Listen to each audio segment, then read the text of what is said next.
Sorry, TikTok isn't available right now. যুক্তরাষ্ট্রে বন্ধ হয়ে গেল চীনা জনপ্রিয় ভিডিও শেয়ারিং অ্যাপ টিকটক।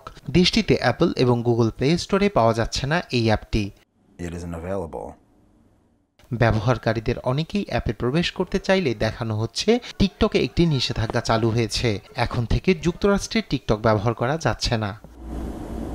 তবে জনপ্রিয় অ্যাপটি পুনরায় চালুর বিষয়ে আশাবাদী প্রতিষ্ঠানটি। তাদের দাবি বিক্রি বা নিষেধাজ্ঞার আইনটি 60 থেকে 90 দিনের জন্য স্থগিত রাখতে নির্বাহী আদেশ দেওয়ার কথা বিবেচনা করছেন ডোনাল্ড ট্রাম্প। এর মাঝেই একটি রাজনৈতিক সমাধান খুঁজতে চান তিনি, যেন মার্কিন মূল্যকে চালু থাকে অ্যাপটি। এর আগে শুক্রবার সুপ্রিম কোর্টের 9 বিচারকের একটি প্যানেল সর্বসম্মতভাবে টিকটকের কার্যক্রম বন্ধের রায় দেন।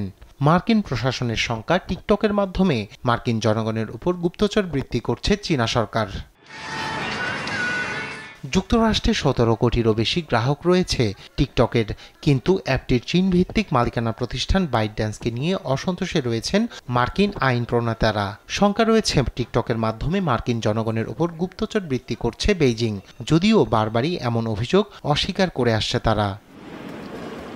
এদিকে যুক্তরাষ্ট্রে টিকটক বন্ধের ঘোষণায় উদ্বিগ্ন নিউ ইয়র্ক, মিনেসোটা ও মিশিগান সহ বিভিন্ন রাজ্যের ব্যবহারকারীরা। তাদের দাবি এটি শুধু বিনোদন প্ল্যাটফর্ম নয়, বরং অনেকের আয়ের উৎস, ফলে প্রভাব ফেলবে মার্কিন অর্থনীতিতেও।